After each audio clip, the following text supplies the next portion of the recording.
Hallelujah, praise the lord. దేవునికి వందనములు, మీకందరికి వందనములు. ఉదయకాల దేవుని వాగ్దానం 26వ కీర్తన 6వ వచనం ధ్యానించుకుందాం. నేను బ్రతుకు దినములన్నీయు కృపాక్షేమములే నా వెంట వచ్చును.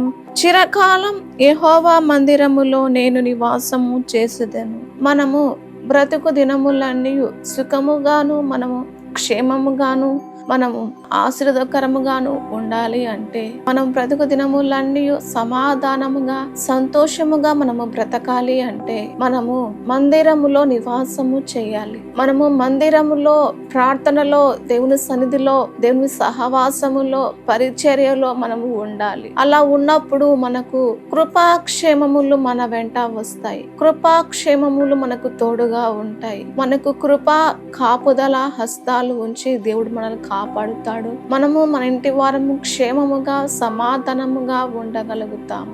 దేవుని మందిరములో సమయాల వల్లే మనము ఉన్నప్పుడు దేవుడు మనల్ని ఆశీర్వదిస్తాడు, మనల్ని దీవిస్తాడు, మనల్ని గొప్ప చేస్తాడు. మందిరములో మనకు క్షేమము కలుగుతాది, మనకు మందిరములో ఆరోగ్యము కలుగుతాది, మనకు మందిరములో భద్రత కలుగుతాది. మనకు మందిరములో దేవుడు మనల్ని చూసి ఆశీర్వదించే దేవుడు మన ప్రభువై ఉన్నాడు. దేవుడి వాగ్దానం నెరవేర్చును గాక.